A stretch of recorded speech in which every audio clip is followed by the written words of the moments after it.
years, and then during COVID, it was like at least 3 a month, sometimes at the same time. It doesn't get easier. Like someone saying, I want to die, and someone telling you their plan, if they have one, it's kind of like the world pauses and you're like, oh, it's real, you know? And what you do next is literally life and death for someone.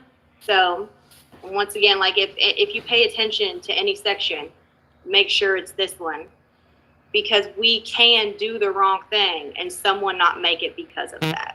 Here. So just make sure that you are aware. Now, if you do everything you're taught, and at the end of it, that still happens, that's not on you. Like we once again, we are powerless, but we want to make sure we're going into these things educated and knowledgeable of what it is we need to do. If you work at a company currently, and when I say what's your company's protocol on suicide and you don't know, I would not meet with another client until you know, because you have to know. Now, the first, which is one of the answers, one of the 3 answers to what are the 3 emotions. So this heading up here, reluctance to get involved, that's one of the answers. The next 2 slides will be the other 2. So that pause for me is probably like fear-based, maybe this, like reluctance to get involved. Now, I've never the pause for me feels like 10 seconds, but it's probably like a half a second. But like time slows down for me here when I have dealt with suicide personally on a professional level. It's okay to just be like, oh gosh, no, that's human. It doesn't make you a bad person. That is a human response to a very big deal. So reluctance to get involved. As a peer support specialist, you might feel overwhelmed when approached by a client who is having suicidal ideations. Obviously, right? Like obviously, I don't care how much training you have. When someone said, like I've had people say that I was suicide, but I think the most intense one was when my client was like, Brittany, like I'm going to overdose on my insulin if you don't answer the phone. And I was like, oh my God, you know, like that's the realest I've ever heard it. Says you might think that this is a clinician's job and this isn't your place. If a client is coming to you, it's a sign that they want you involved. Although it's absolutely necessary to get a clinician involved, a good way to present this to a client is by saying, I'm here for you. How about we go talk to your clinician together about what you've confided in me? I also want to point out that this happens very quickly. We deal with this in a manner that is very fast, obviously. Like everything has to roll. I don't sit with them after they've told me they're suicidal for an hour. Like my goal is to get down.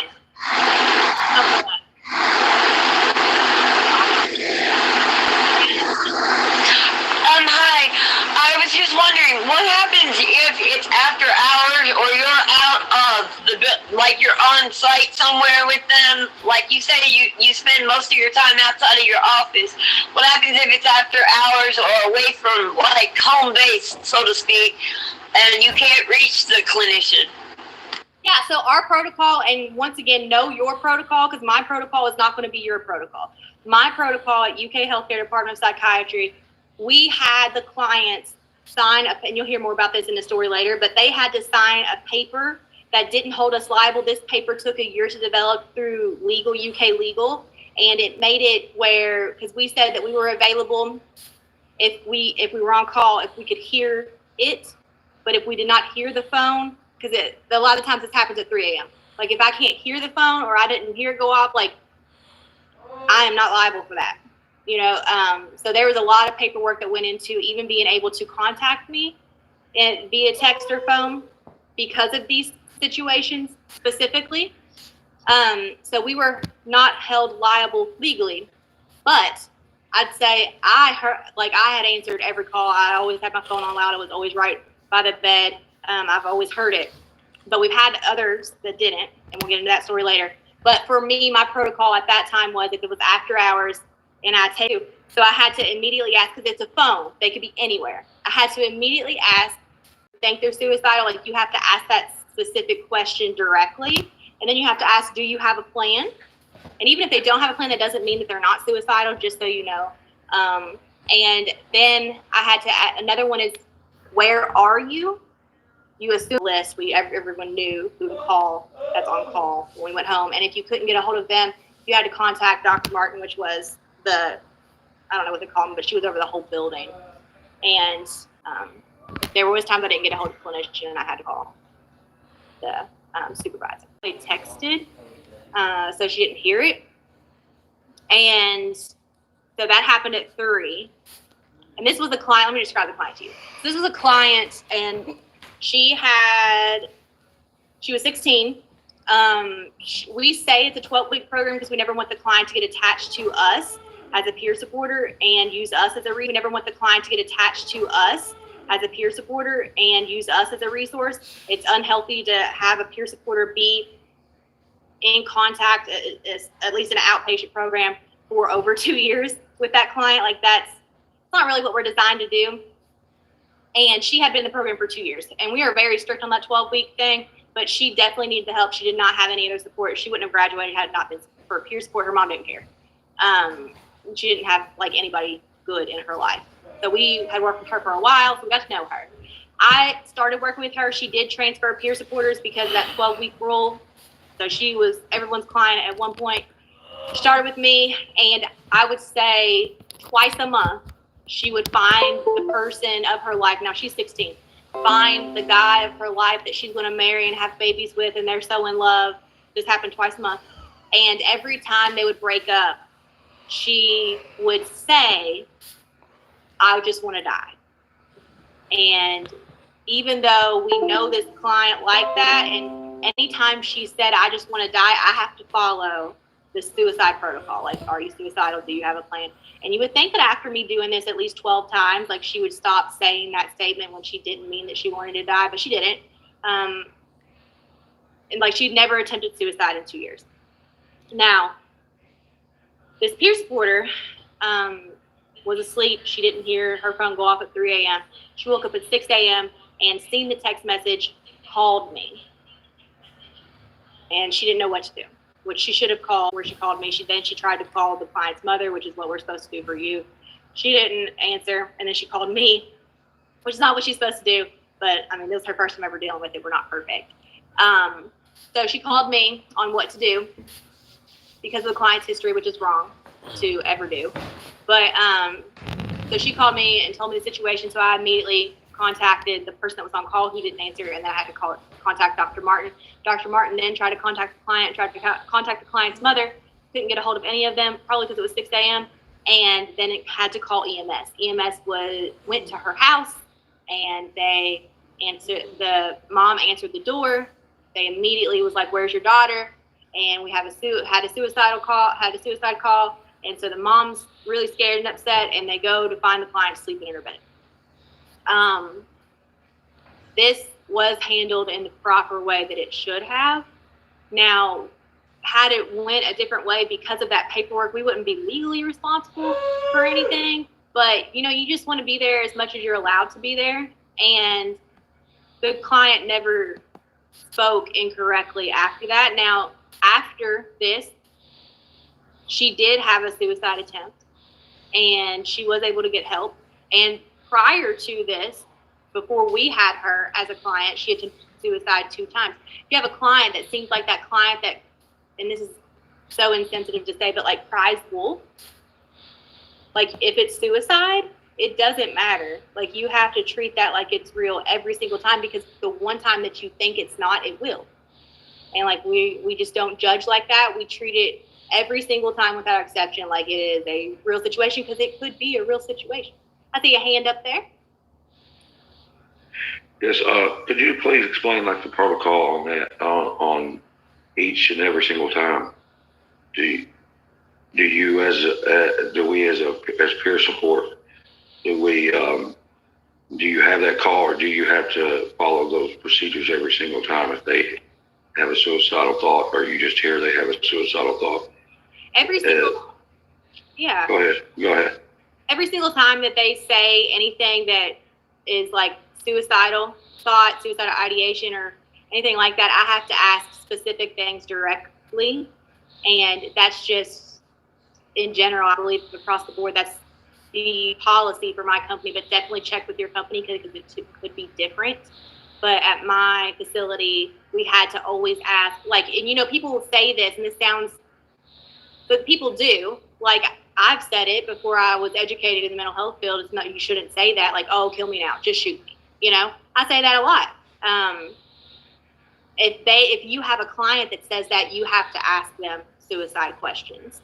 And I always try to explain to them when I first meet them, because you have to explain the suicide protocol when you sign a client up. It's just in the paperwork. They go over it with their clinician, but I, as a peer supporter, also go over it because I'm going to get a different relationship with them. So I don't want them to feel like I'm doing something against them or I'm not on their team or something like that.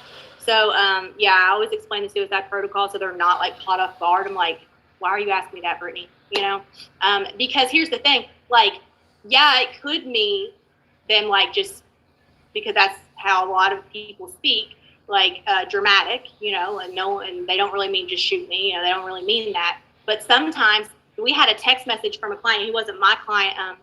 The peer supporter was in the office doing notes, and he had a guy. Now, granted, this guy, but he would have treated it the same either way. This guy tried to overdose and had to get brought back to life by Narcan twice in 1 week. And he was just checking in on him at the office while he was doing a note. And he texted the client. He said, hey, he initiated the conversation. He texted the client, because you're supposed to get a hold of them every 48 hours, but if they're crisis every day at my agency. This is different for all agencies. And he was just like, hey, man, how are you? And he said, oh, I don't know. I just want a KMS. And then I seen, because I was talking to this peer supporter, and I seen like he just got quiet for a second and was looking at his phone, and he looked really confused. He was like, Brittany, does KMS mean kill myself? And I was just sitting there. I was like, I don't know what else it could mean. And so he asked, he said, do you mean kill myself? And he said, yes. So like abbreviated form doesn't mean that they're not serious. Anything that's said like that, as a professional, you have to take seriously and have to follow whatever your agency's protocol is.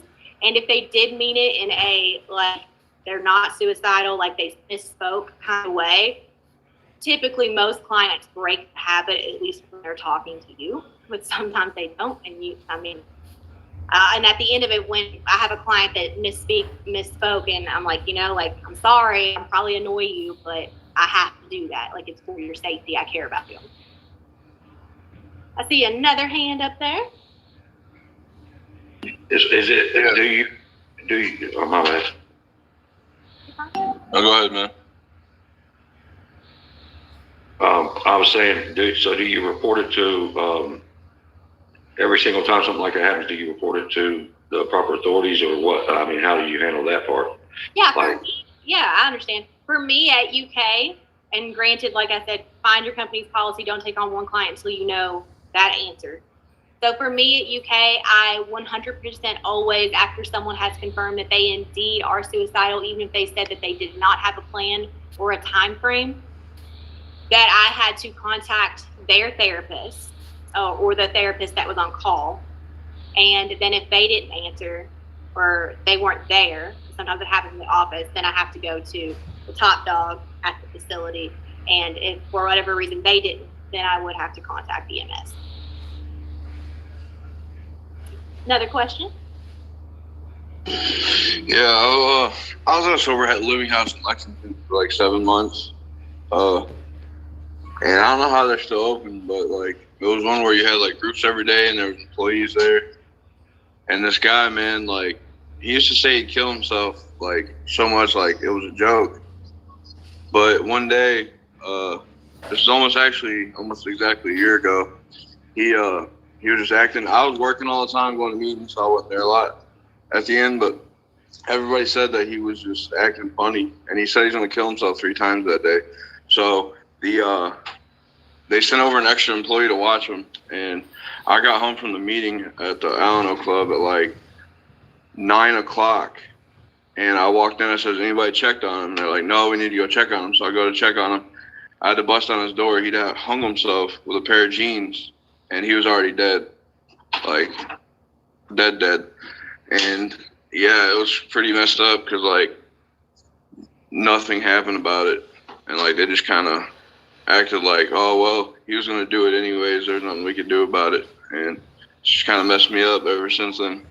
Yeah, it's sad, and I think, and there's a lot of reasons. Like, there's human emotions that like are natural, but as professionals, like all of these that we're talking about, even if you're annoyed by it because it happens so frequently, and that sounds mean, but we are very busy. Burnout is very possible with, especially if you work in a substance use specific field, and that's why, like, if you're having a bad day as a professional, you should just take a mental health day, because you never know when something like this is going to happen, and like your inability to be fully there that day could cause a death. So yeah. Siri, who did you Hello. Go ahead, Ann. Hi there. Okay, so we've all heard, I'm sure, that people that are actually serious about killing themselves don't talk about it. They just do it. That's what I've heard a lot. But what I'm wondering is what are the other things to look for, indicators that might be on someone's agenda when they are silently suffering? Yeah, I'm going to get into that. We have a whole section on warning signs. That's a really good question, especially if you're going to work in an inpatient treatment facility. This will be more useful maybe than an outpatient treatment facility, but I think a lot of your questions we are going to cover, but I don't care to cover them twice in this section. That is absolutely fine. Also, I am third generation alcoholic on my father's side, and I'm breaking the generational curse of suicide, because he killed himself when I was 8, and then his mother also killed herself. So, and they were both alcoholics. And anyway, so my daughters, even though they're genetically loaded for mental health disorders and alcoholism, they will not know what it feels like to be on the receiving end of a parent killing themselves.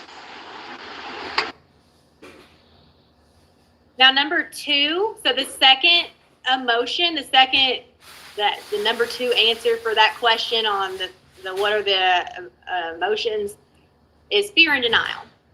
This is probably the most common in regards to you as a peer supporter.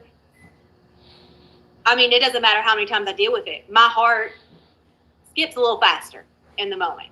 And it's not because I don't know what to do, because this is a very serious thing. Like, someone says, I want to die to me.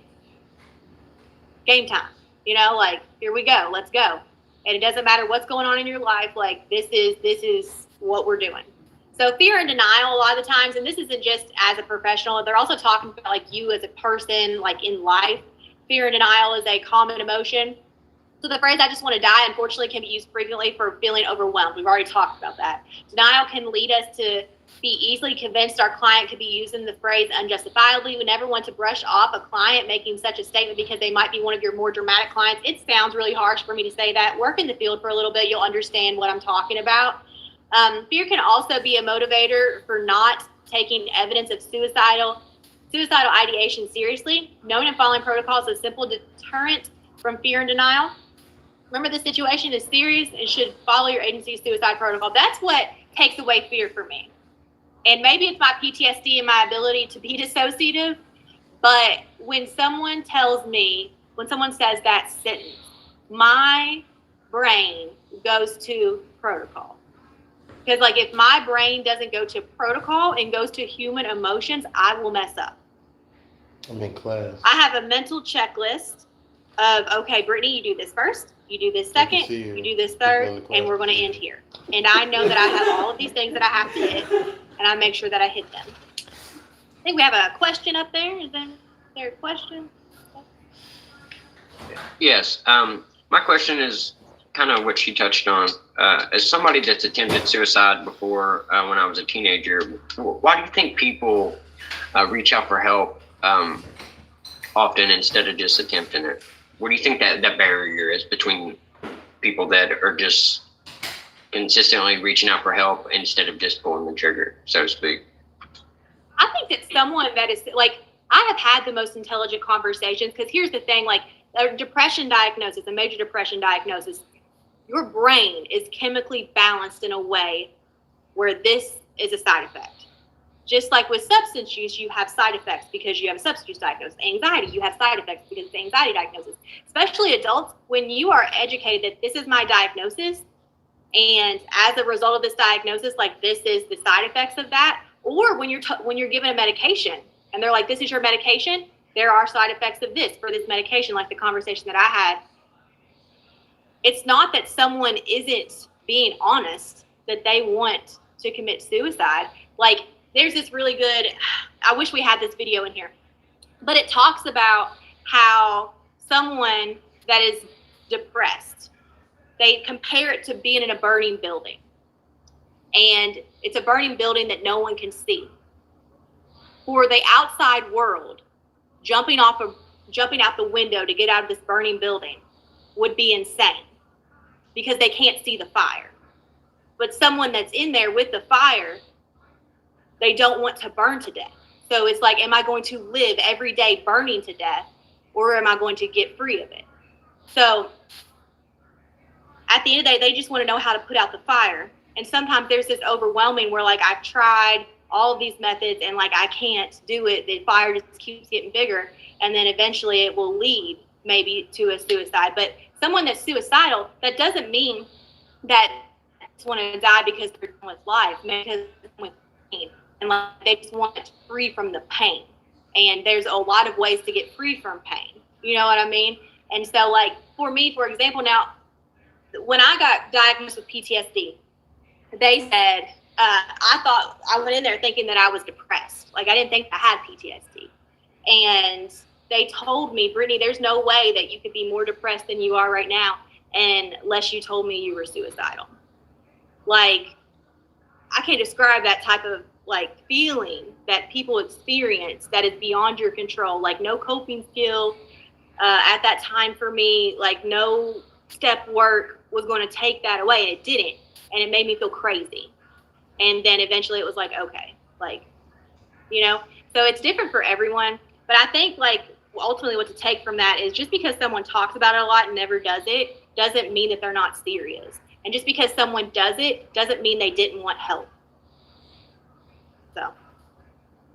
I have one more question. Have you come across very many people who, you know how on a lot of antidepressants, like a side effect of an antidepressant will be suicide? Yeah. I just wondered if in your career, if you've come across very many people that have actually had that side effect from their antidepressant. Yeah, I did one. But, like, I had a lot of people that were on them.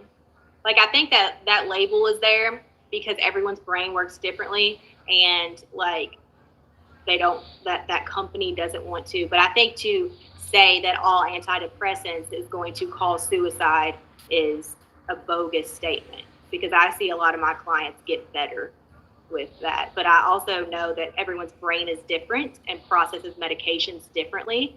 And that's why we don't talk about medications as a peer supporter, even if I have experience with that, because my chemical makeup with my ADD brain, because a lot of times when you have ADD, medications do the opposite of what it's supposed to do. But even if they were having a good experience with the medication and you had a good experience, like, you're not supposed to talk about that. We'll get into that later. But yeah, I mean, I can think of one, but I can think of a lot that it benefited them. And then like the client that had a depression diagnosis, it wasn't that she couldn't do any antidepressant. It's that specific one for her didn't work, and she needed to find the right one. But sometimes medication is not the answer for some, but sometimes it is. See a hand up there? I just wanted to mention to people that it might be somewhere else in this lesson, but not only is suicidal feelings a common effect of a medication, but also homicidal feelings, like extreme violent rage. I experienced a lot of different medications as a child, being put through like several different psychiatrists, and I've been on every medication that there's been almost. And a lot of them, such as like Ambien, Remeron, they're more about like they want to sell their product, so they're not gonna to clarify every side effect unless you. I've had people have to reach out to the developers of this medication to ask questions, and that's when we got the full extent of what the side effects actually were. Yeah, and like that's true for every medication that's out there on the market. If you have some people that take a Z-Pack will experience very bad side effects from a Z-Pack. So us as peer supporters, we are made aware when our clients get on a new medication. I worked at a psychiatry office. Most of my clients were on medications, and a lot of my clients got help that they would have never experienced. And I can't tell you, like someone that went from when I worked at an inpatient treatment facility and they brought in someone to teach me about the staff, about the benefits of MAT and new medications, I made that person cry. Like, because at that time, I did not believe in that method.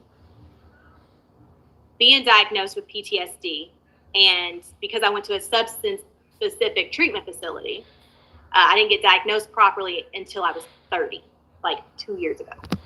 So, but I will tell you, the freedom when I found a medication that, which granted, and I'm just doing this to play devil's advocate because people have bad experience with it and then people have life-changing experience with it. I was a very mean person because I didn't have a proper diagnosis, and PTSD, like no one's hurting me anymore, right? So like when I found a medication, and all it is a sleeping pill. That's all it is. It's a sleeping pill. That's it. That's the only one that worked. Tried all of them. That's the only one that worked for me. But even with that, like it's a medication. It's actually for physical. It will lower your heart rate, but the side effect of it is you don't dream. For me, taking those dreams away, like just improved my life entirely. So just because I had a bad experience with all of these other medications they were trying to get me on for my PTSD, doesn't mean that I go into it with my clients thinking you're going to have a bad experience too. Because that medication could be the one thing that takes away that suicidal ideation for your client. Like, so I can't go in there and give any opinions on medication. Now, I am made aware when my client's medication change because I am the person that has more contact with them. I'd say the most common side effect that I see with medication is mania. That's the most common side effect that I see. And I worked at a psychiatry office for 5 years. So whenever I see my client acting out of character, especially after a med change, I report that to the psychiatrist that gave that medication so they can be made aware and make adjustments. That doesn't mean that medication isn't going to work for that client. That means that specific one, maybe even at that specific dose, is not what they need. And a lot of the times, especially with mania, because you can get a lot done with mania. Like I've experienced that for medication. They try to put me on, you can get a lot done. A lot of times my clients, they do not see it as a negative. And so for me, like if they are talking very fast to me, like where I'm like, whoa, like I talk very fast myself, but if you were talking very fast, like, and it's unlike you and you're bouncing off the walls, like that's something I need to report. So we don't give our opinions on any medication because I don't know how someone's going to be affected by that. Even if they're on the same medication, our brains are different. And you know that vitamin D for bipolar, if you take too much, will cause mania? Yeah. I didn't know that. No, I didn't. I know. It does. Yeah. Go ahead. And I worked at the U.S.C. School of Nursing. That's where I had the bully for a boss. And when I first started there was a psych MP that always told me that in the spring, up comes the bipolars. And in the fall, that's when they settle down and go. So mania in the spring for bipolars is a really good chance. But in the wintertime, you usually end up with seasonal anxiety, depression. About stupid shit. Yeah. And these are really cool conversations. We have a whole section on diagnosis. So if we're talking about things and you're like, I don't know what that is, you're not supposed to. We'll train you on as much as we can. And if you have any questions, absolutely be sure to ask. So we're going to get into, I think I seen a hand though. Maybe I answered it, or maybe we answered it.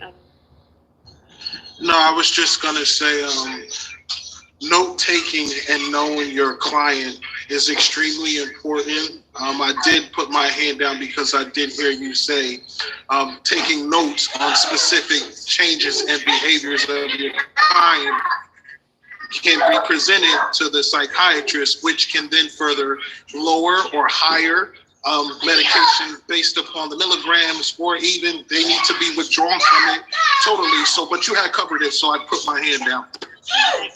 Yeah. All right, so the number 3, that answer to the what are the emotions? So the answer to that is going to be shock and anger. So this might be like, oh my gosh, like, are you kidding me? Like, how is someone angry about that?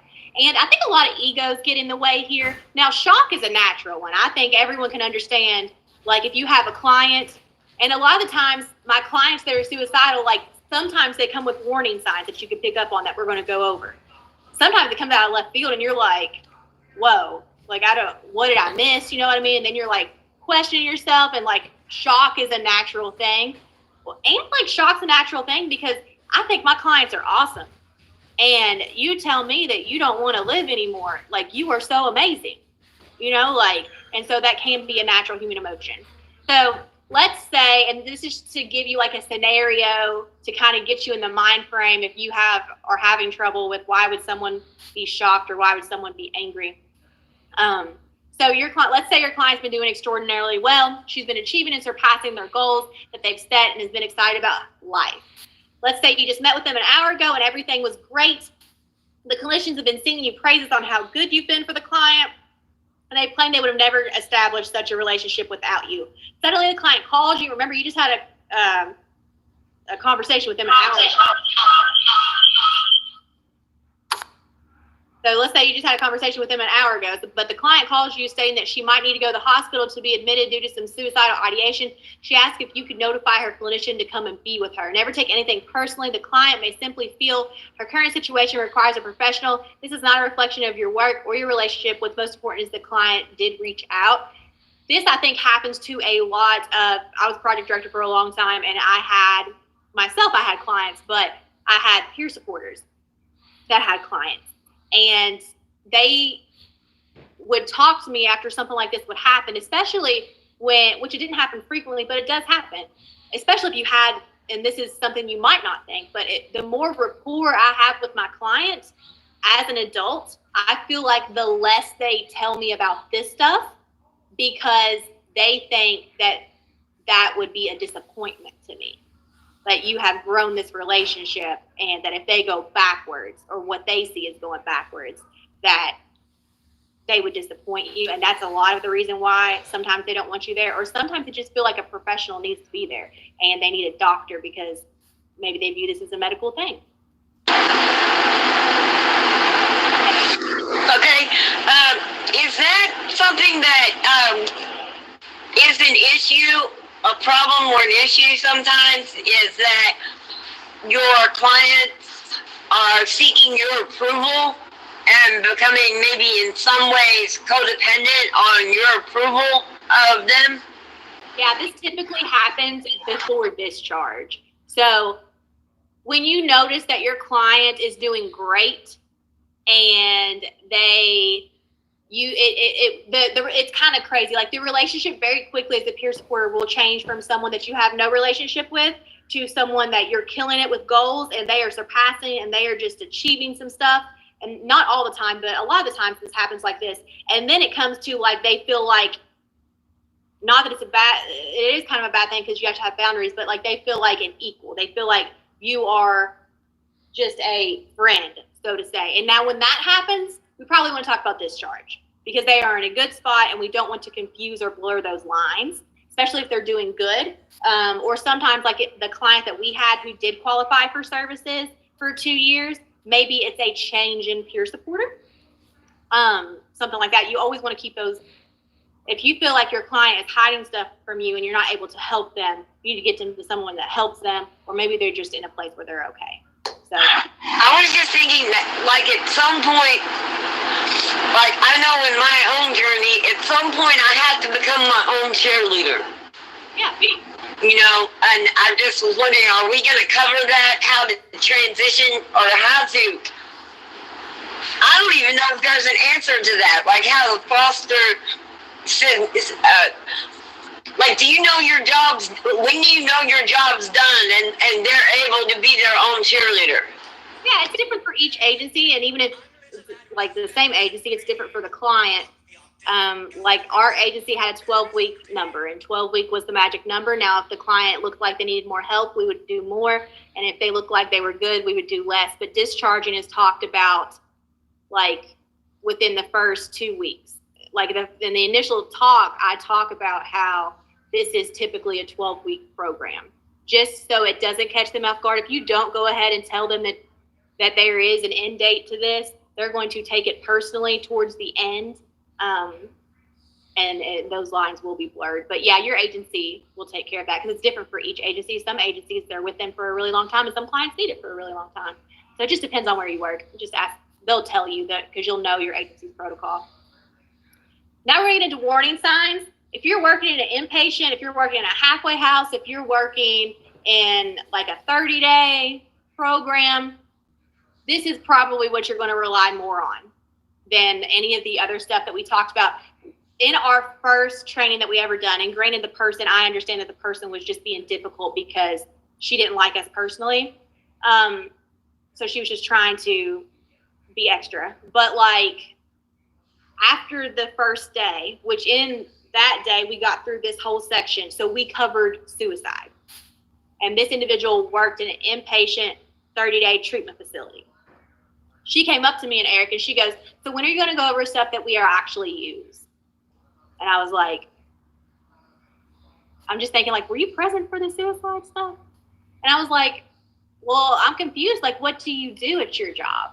And she was like, oh, you know, like, I just eat lunch with them. If solely your job is to eat lunch with them, which it won't be, but if solely, and it wasn't hers, if solely your job is to eat lunch with your clients, this is what you will use. Like this right here is what you can take from this training. Warning signs in an inpatient facility, especially the ones, which a lot of them are doing this now, that pack them in like sardines. This is what you're going to use. So there's warning signs that you can pick up on. Now, I do want to say, like, there isn't always warning signs. So if you know someone personally or professionally and you didn't experience any of these, don't think that you missed something, because sometimes they're not there. Sometimes they are. So it's important to know. The first one is giving away prized possessions. You see this with an older population a lot of the times. Like all of a sudden they want to have a will. All of a sudden they're giving away their jewelry and things like that. This is a possibility. Sometimes they're just on top of things. So it doesn't mean that someone that decides to have a will made is suicidal. But if other things are present, sometimes it does. My grandmother, for example, she has a lot of mental health things. One day, my grandma don't drive. And I had a year clean at the time, working at Suntan City. And my grandma decided that she, out of nowhere, didn't call me, hadn't talked to her, nothing, that she was going to get in the car by herself, rare, drive to where I worked, way rare, especially if not calling me, and make sure that I have a ring of hers. She just wanted to make sure that I had this ring. I have no training at this point. I'm a year clean. I'm a mess. I just got out of treatment. You know what I mean? Like, I made sure to like call my mom, who was a nurse, and my grandmother needed to get help. Like that can be a warning sign, especially for older. Now that doesn't just have to be older. This is really younger too, like toys and things like that, making sure that someone is going to be able to watch their stuffed animal, like, which sounds really sad, but it does happen. So yeah, just look for that. Withdrawing from family and friends. Now this is if it's uncommon for them, because a lot of times with a diagnosis like depression, that's something that they already do. So don't think that you have a client and your job is to get them social support, so that means that they're suicidal. This is something if it's uncommon for them. So if they're a really social person and then they stop being a really social person, or if they used to have this best friend and all of a sudden they find this reason that they're not going to be best friends anymore, or they used to talk very highly of their family and now they don't talk about it in sessions, like this could be a sign. Experiencing dramatic mood swings. I do want to clarify, because I think that people have this idea that it has to be from extremely happy to sad. And I think more often than not, it's the opposite, that you have someone that is normally withdrawn and sad, and all of a sudden they are this social butterfly and they're laughing, and you've never seen your client that's happy, and you're like, I just knocked it out of the park. You could have. They also could. This is one of the biggest that I've seen as far as warning signs is concerned. Then losing interest in most activities. If there's someone that typically is in group 5 minutes before group starts and they've just stopped coming, or if there's someone that you typically see on breaks playing basketball and like you don't see that anymore, then it's probably, now know that like if someone didn't really have any interest or any hobbies when they see you, that doesn't mean that they're suicidal. It's if it's abnormal for them, then that is. Now the situation I'm going to give you for this, and you'll hear a lot more about this guy's story later on. So I was working at this inpatient treatment facility, and if you work at an inpatient treatment facility, you know that you have waves. And what I mean by that is sometimes for a little bit, you'll have this awesome group. And it's like, man, I really enjoy coming to work. Like, they really kill it. And then sometimes you're like, gosh, like what is going on? And we had probably the worst group as far as listening to instruction and wanting to participate and stuff like that, and like always fighting with staff or with each other, breaking up fights. Like they were just a really loud, obnoxious, younger crew. And I went to go, and I was not a peer supporter at the time. I was a tech at this facility, and they had us involved in searching. So we get called up to the admissions office to search their belongings. And you'll have clients that like, mom's so proud of them, they'll buy them everything under the sun and bring that. Like this client was the opposite. He showed up there, like we had to go get him. We had no one to take him. And he had on a red hoodie and black jeans and like some shirt that you can tell was very worn underneath of it. Young kid, I think he was like 19. And like we went to search his stuff, and it took 2 minutes because there was nothing in this little backpack that he had. He didn't have a full change of clothes. So I remember looking at him soft spoken and just looked down and just like beat up, you know. Didn't really talk, was polite, but like just did head nods and stuff like that. Wasn't disrespectful. I remember taking a mental note there without any training, like probably need to watch out for him. Like probably need to watch him with this group. So I thought they were just going to chew him up and spit him out. And I do want to reiterate, like there's 60 people at this place and like 3 staff, 2 of which are there. One of them is the driver. So he gets there, like he goes through detox. Even in detox, he was in group. And then after detox, he would always be there at least 5 minutes early in the very front row. He would never participate in group. He was very quiet, but he would jot down notes. And if he did have a question, he would ask a question. And you'd have to listen really hard to hear it because he was so soft-spoken. And then I would work 3/12s. So I worked the first week that he was there, and then the second week I come in, he's with, you know how you have like leaders of the group, the people that are loud, that everyone looks to, sometimes disruptive. So that group, when I came in for my first day on the next week, they had taken him under their wing. And I was like not expecting that at all. So I was like, that is awesome. The group actually moved up to the front with him, which they were in the back before that. And I was like, wow, like this is really good for everyone involved, you know? So the group is involved in the group at the time. And the little guy that I was like, you need to watch out for, he had found this girl, which I'm like 100% discouraged. But for this guy, I didn't call him out on it, you know, like didn't do it. And they're writing back and forth during group. And I'm just glad he had a social support system because he didn't have one. It didn't exist. Like he didn't have any family that cared about him. There was no family session to set up with him.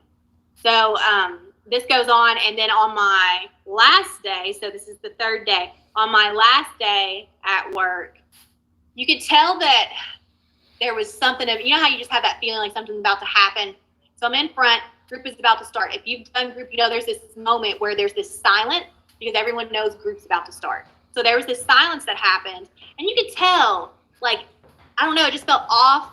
like everyone in that group that was sitting with him was looking at this one girl that he'd been writing back and forth with, like they were waiting for her to do something. And so it gets silent. She waits for it to get silent and for group to about to start. And then she says, basically announces, she laughed and she says, I can't believe someone like you actually thought someone like me would be interested. And everyone starts laughing. And I'm like, man, you know, like, dang. I have to do group.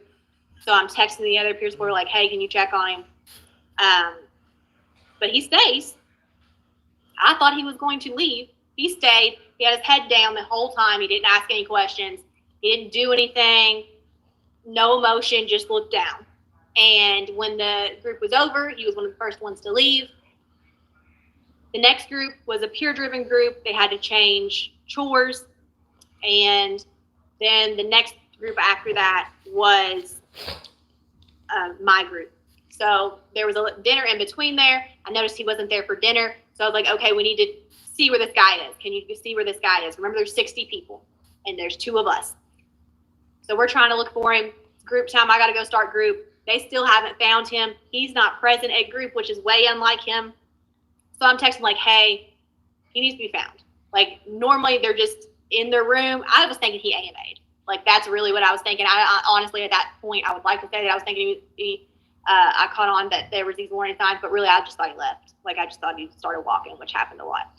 And we didn't find him. And after my group, I was like, okay, we have to get everybody involved. So all the staff that was there is now searching for this guy. Because I thought it could be a little bit more. I did think it was an AMA, but I thought it could be more. And so we're looking, we can't find him. And remember, chores got changed. Now, the only place that we hadn't searched was the employee bathroom, which was also cleaned by clients, but you needed a key for it. So I knock on the door because someone's in there. All of the staff is out there. So I'm knocking and he answers. He says, yeah. And it's the kid. And I'm like, hey, what are you doing? And he's like, my chore. And I'm like, hey, could you open the door? And then you hear like some scuffle happen. And the employee that went up to get the key brings the key down. He didn't open the door. We opened the door. And I noticed that he's over this sink. And he keeps cleaning this one spot. And I'm asking, he is smiling. Like, he is just looks so happy.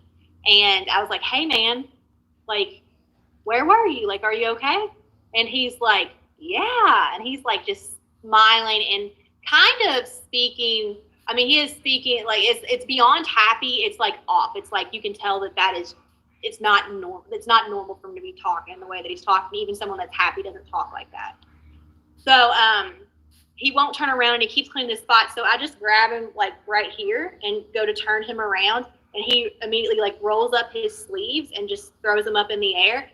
And I've never seen anybody attempt suicide, but he had slit his wrist and to the point where you can see muscle.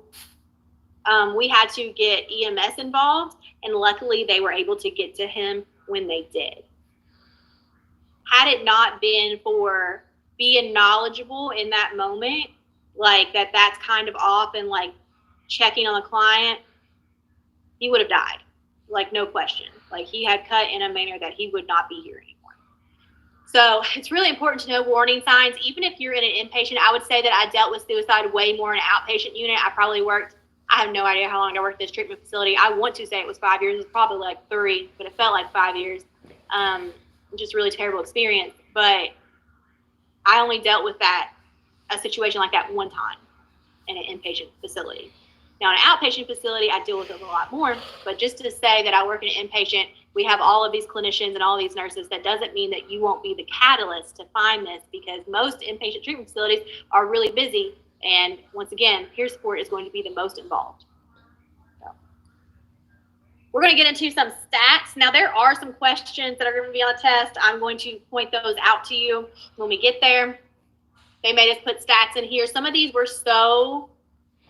I just thought it was so unrealistic that I had to search it a few times because I was like, there's no way that's accurate. Like, that is just a ridiculous number. But the sad thing is it's true. So suicide is the second leading cause of death for youth and young adults in Kentucky, according to this survey, 15% of Kentucky high school students, that's 1 in 7, reported having seriously considered suicide within a 12-month period.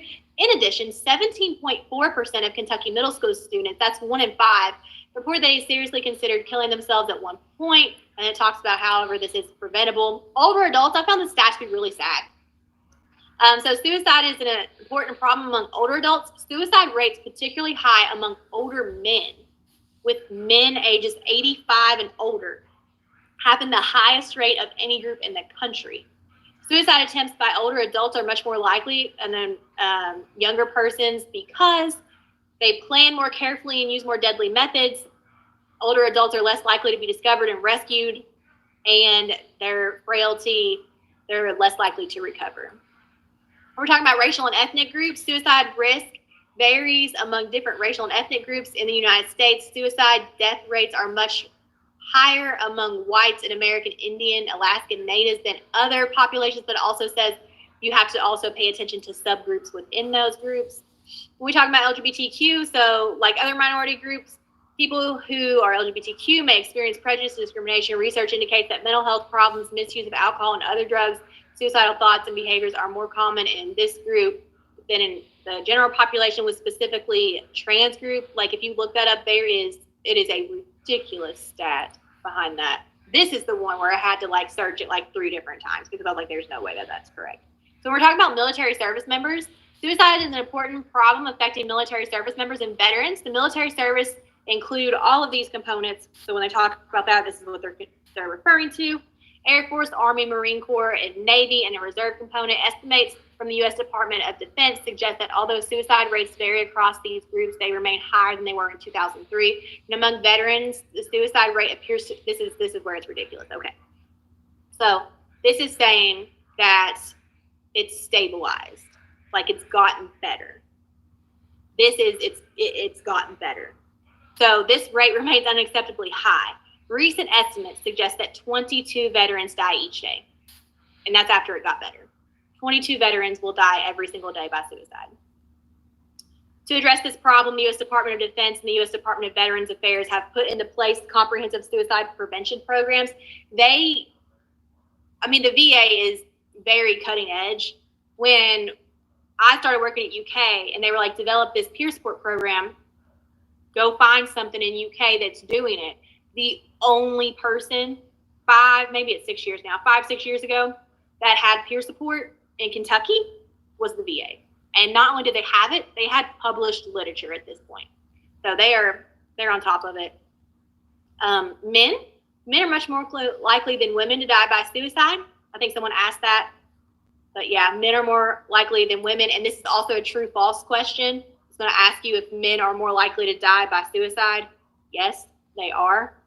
Among this reason for this are they are more likely than women to use firearms in attempting suicide and less likely than women to access behavioral health care.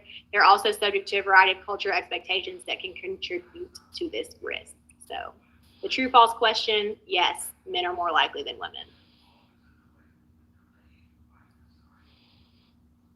This research indicates that asking someone, and this is a really good thing that I want to cover here. So this is a myth.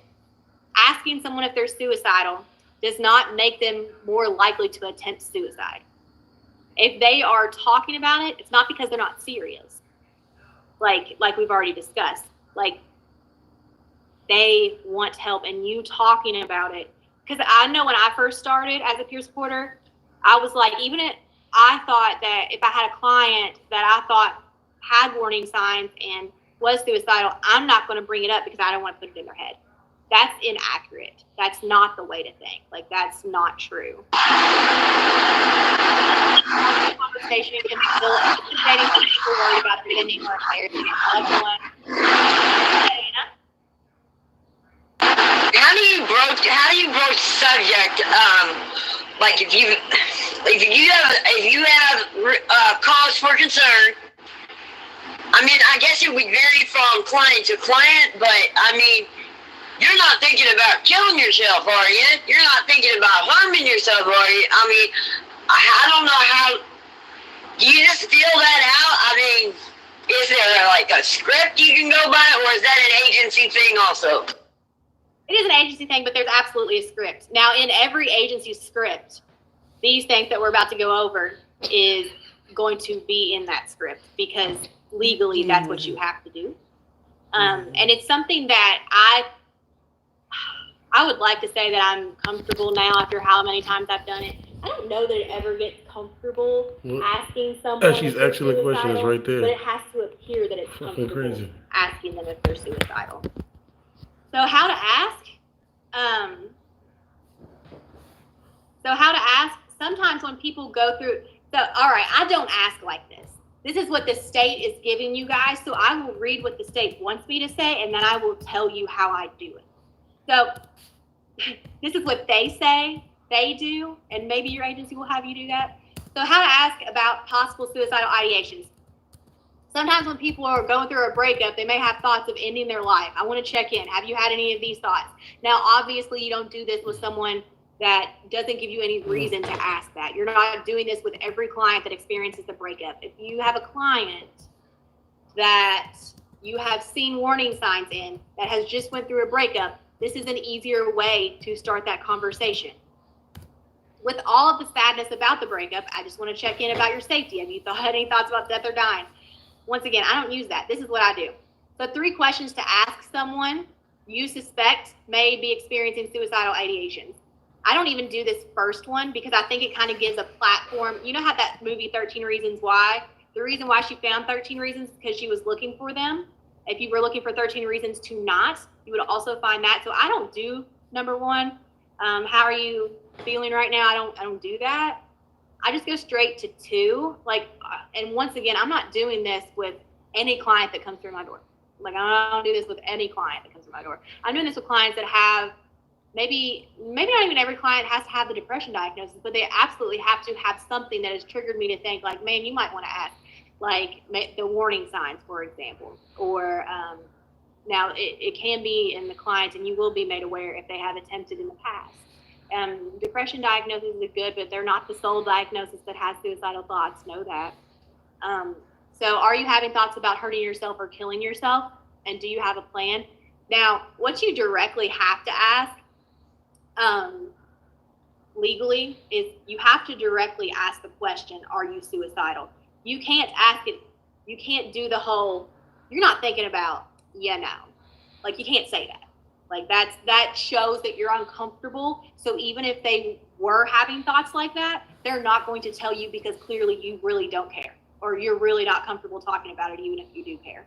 But do you have a plan? Now, this is something that, I was in master school. They did train me on suicide there, well, of course, but I find that I don't know, just because they have a plan, know that doesn't mean that they are following that plan in that moment, which is also something that I was uneducated on. I thought that if someone was suicidal, that means we're doing it now today. A lot of times, someone that's suicidal, they have a plan that involves a date, which sometimes involves holidays or the anniversary of a death. So that's a very common thing. So these are how you shouldn't ask.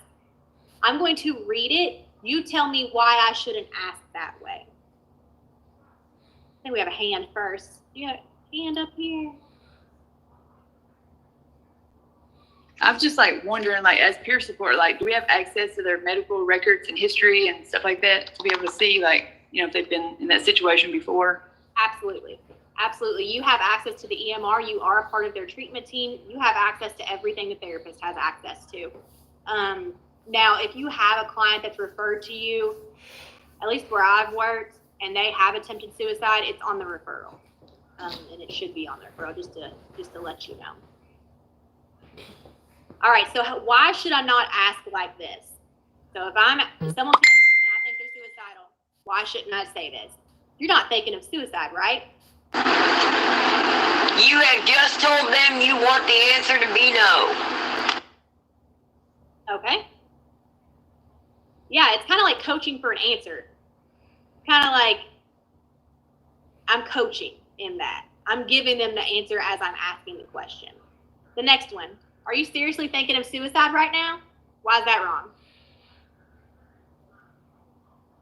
It sounds really judgmental I think, Inconsiderate. and if they were thinking about it, I think they would be very uncomfortable about talking about it if you said it that way. Yeah, and it's probably going to even encourage their Yeah. thoughts, Absolutely. Good job. Yeah, so she's absolutely correct. It's going to encourage that thought because a lot of the times it's a brain thing.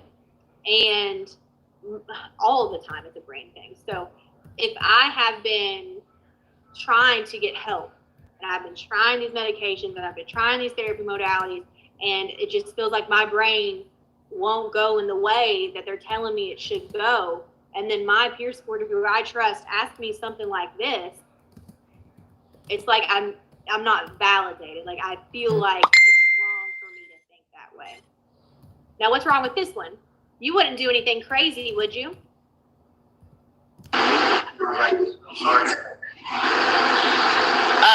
Also, to them it's not crazy. To them it's the only safe solution. Yeah, and also, like, you just called them crazy, right? So we just take that word out of our vocabulary in general, not just with suicide. That's a good thing to know.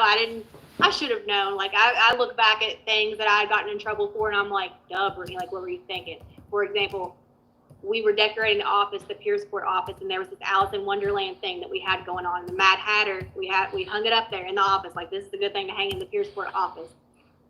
It said, it was the Mad Hatter, and it said, we're all mad here. Then when they came in, it was like, you can't have that up. And I was like, oh, yeah, like, these are words that you need to take out of your vocabulary. Just, and once again, you're just going to probably reiterate their belief that suicide is the way.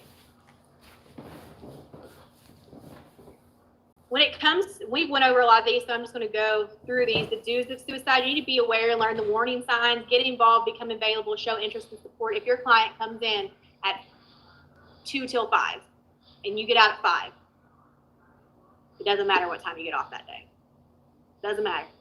And I understand, like, everyone has things that they might have to, like, step out for. If you have to step out for something, you need to have someone there that's present. I would hate to, I don't know how that would go if you were in a legal matter if something ended up happening to this client. Like, I know how they read notes, and I couldn't imagine what they would do with this situation.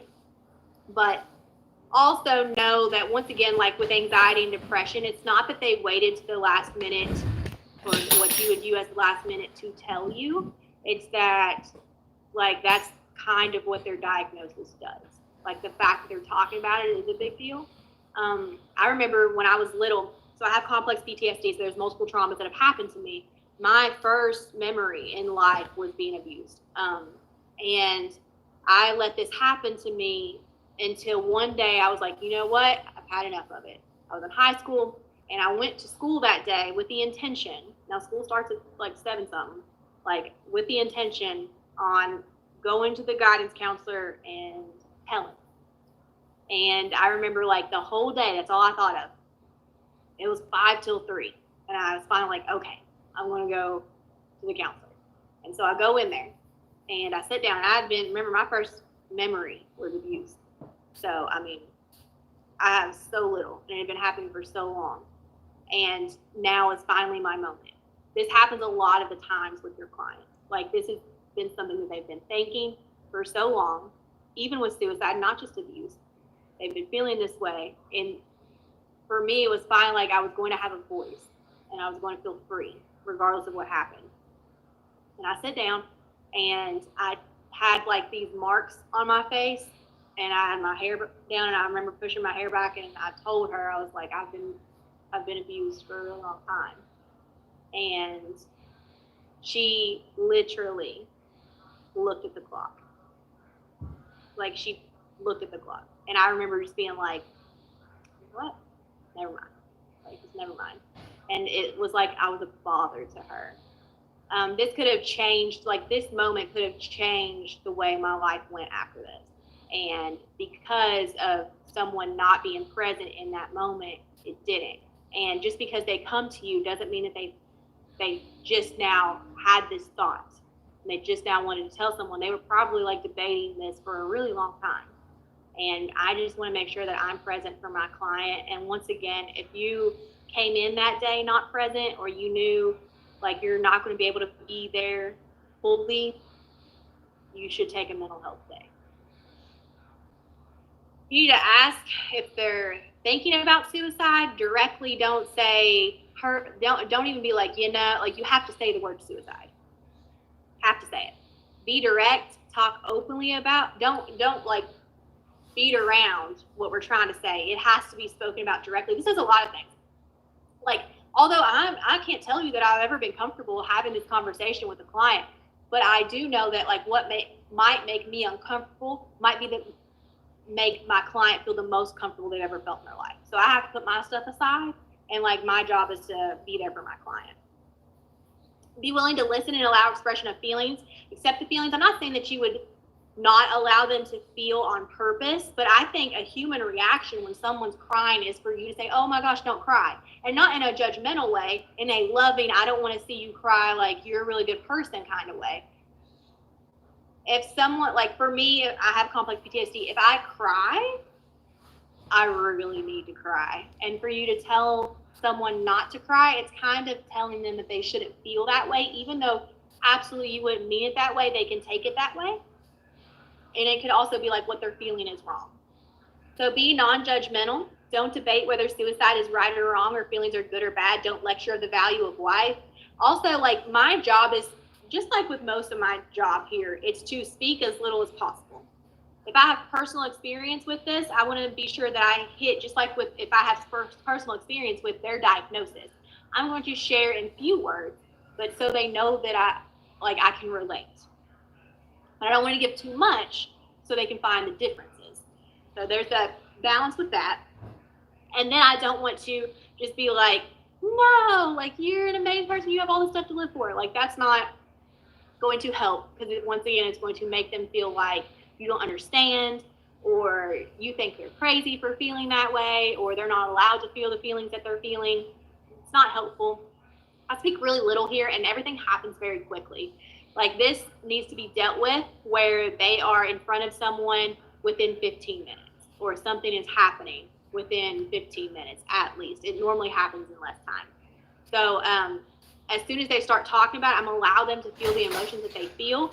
I'm going to, a lot of times, if it happens in my office, which I've only got the luxury of that happening like a couple times, they'll like fall to the ground. So I'll just sit on the ground with them and allow them the time to cry, and let them know that I'm going to be here for you as much as I'm allowed to be, or you want me to be. Would you like to go would you like me to be there when we talk to your clinician? Once again, I'm not giving them an option. It's happening. I'm just telling you that I can or can't be there. And then I make myself available, because like I said, those waiting rooms, man, if you're allowed to go with a client, if they find that they need to be admitted, you want to be there, just because, man, like they're not helpful.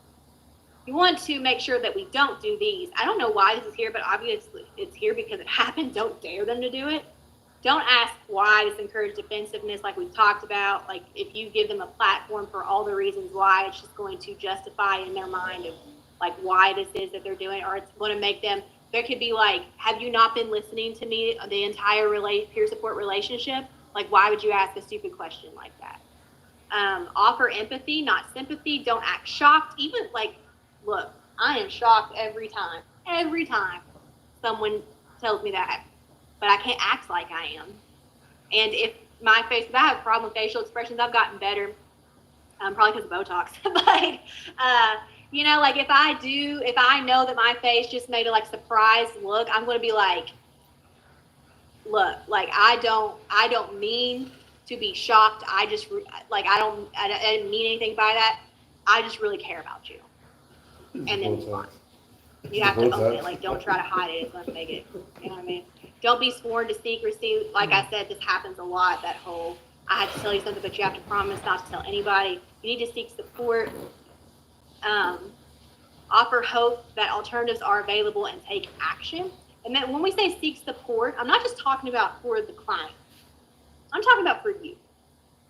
That is a huge thing to go through. You need to absolutely do some self-care after this. Even when it works out good, it's like my body it's like I ran a marathon. Like it's physically wore out and definitely mentally drained. So do something for yourself. Protocol for working for someone who is possibly having suicidal thoughts. You need to, once again, ask, but protocol, you need to know your agencies. Ask your agency's protocol. There are some common themes that are going to be in here because legally, everyone's protocol has to have those in there. But if you're working for a place, like I said, and you don't know what you need to do when someone's suicidal, that needs to be your first priority. You got a question? On the last slide, there was a link at the bottom of it that you didn't address. Yeah, so if you just, this isn't a link, this is where these stats came from. So if you want to see where this information was from, that's citing. Oh, okay, sorry. Just to know that, like, we didn't make this stuff up. All right, so protocol for working with someone who is possibly having suicidal thoughts. Once again, know your agencies. Don't do this. Know your agencies because there's going to be similarities, but there's going to be differences because they model it to work best for your agency. Only your agency knows your agency best. The first one is ask. You always need to ask. It doesn't matter what agency you work for. You're going to have to ask, are you thinking about suicide?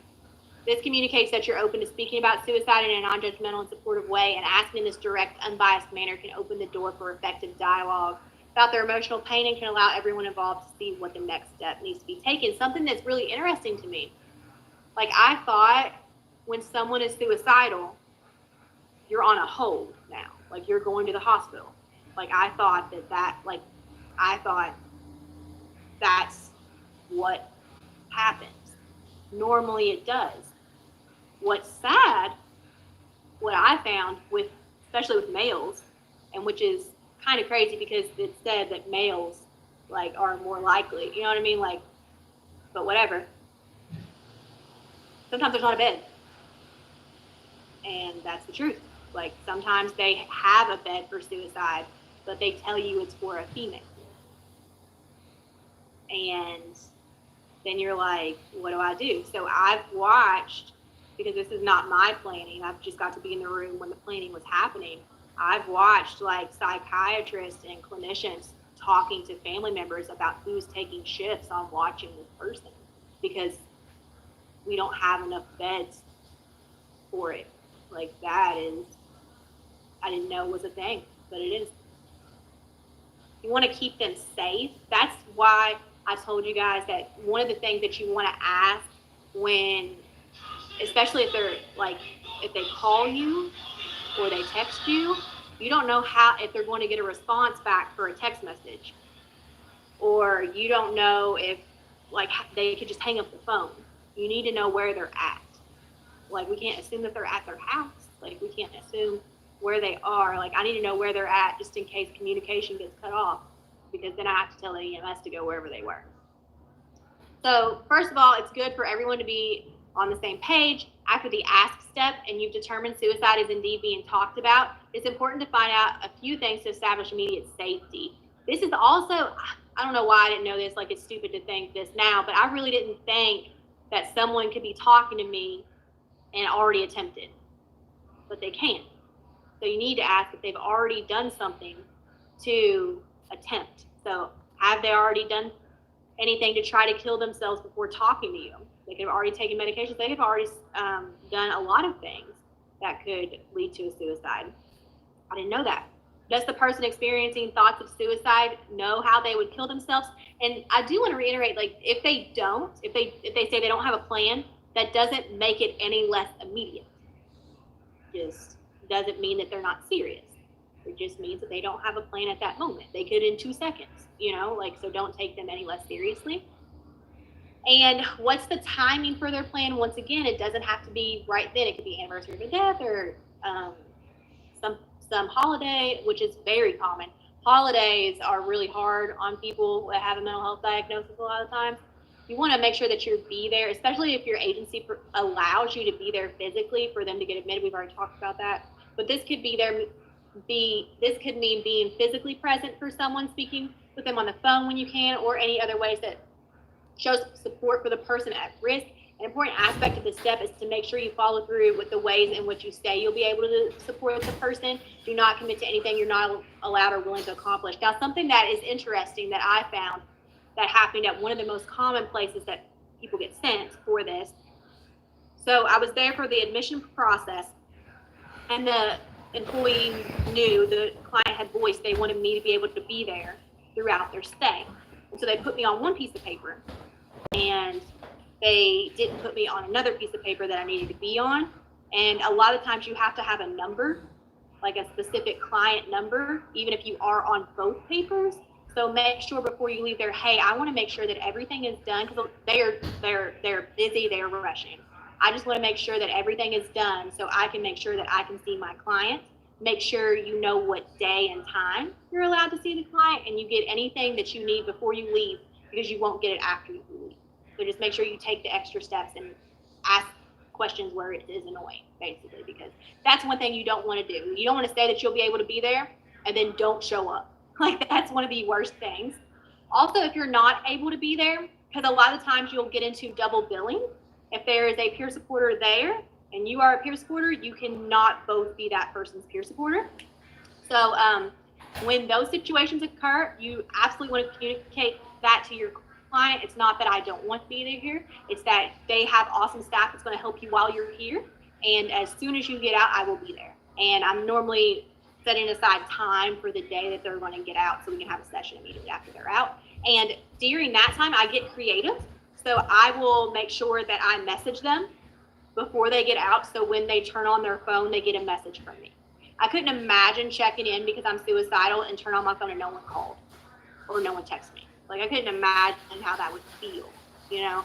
So I want to make sure that they know that they have people in their life that they care about, and like, let's pick up where we left off. Like, here we go. I'm still here.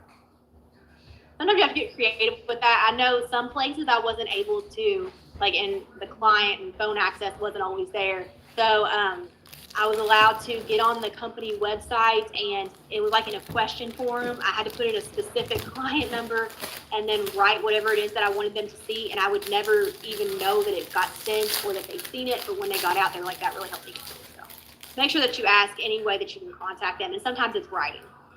So you want to help them connect. There's a lot of ways, but just know your agencies. Like, here's Lifeline. That's a really good tool to have. But I mean, as far as a professional, you'll have more resources than this, and we're going to do more than this kind of help them connect. Like we were saying, you always want to follow up. So after your initial contact with the person experiencing thoughts of suicide, and after you've connected them with the immediate support system they need, make sure to follow up with them to see how they're doing. Leave a message, send a text or a call. Like we talked about, as peer supporters, we have a unique ability to follow a client when they've been admitted and continue to provide support services. Consistency is one of the biggest components to peer support. Here we can help with the after plan and goal setting. When they're in there, they are getting a lot of help with their suicide and like their thought process for that. And so we can help them with coping skills if that's what they need. They are getting a lot of them in there while they're getting that help. So I could bring in a new goal sheet and have anything to help them in life. Like, they need more than coping skills, you know what I mean? So just making sure that you know your client and that you are helping them the best way that they can. Maybe it's a stronger social support network, whatever they need. Just make sure that you're there and that you provide that time for when they get out. Does anybody have any questions over anything that we've gone over? That concludes that section. I think we've asked a lot of questions. All right, so we are going to take a break. We are going to break, and we are going to come back with a new section at 11:30. So I'll see you guys at 11:30.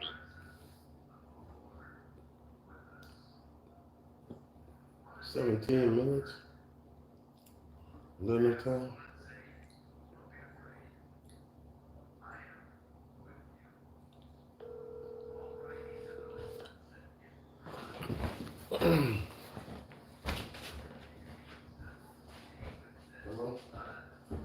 Yeah, I can make it there in 17 minutes.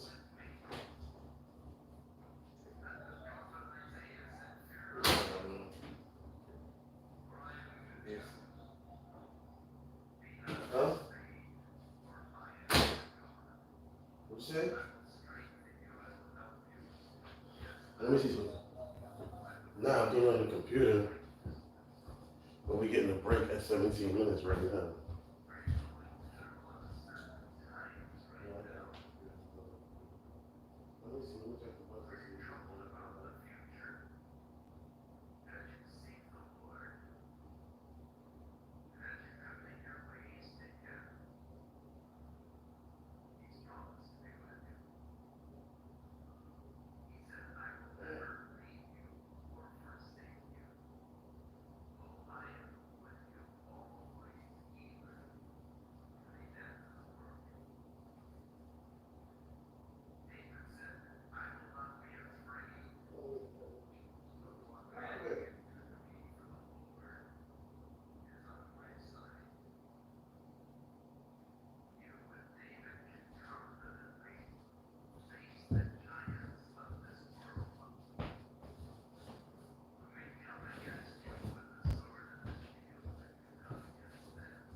shit, I haven't cooked in days. Yesterday I bought some chicken and cooked it. I want to use my food stamps that's in my wallet.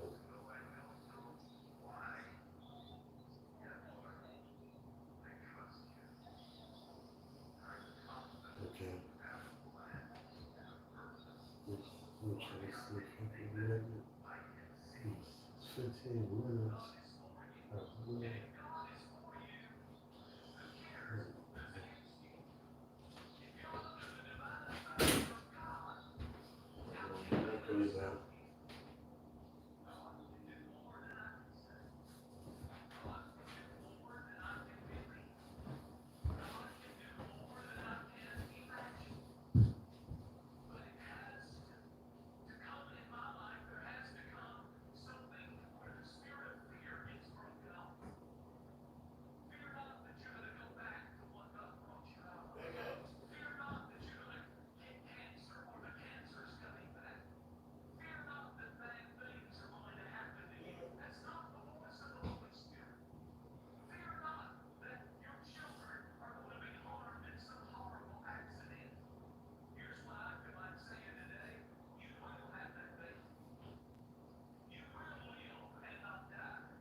What up, cuz?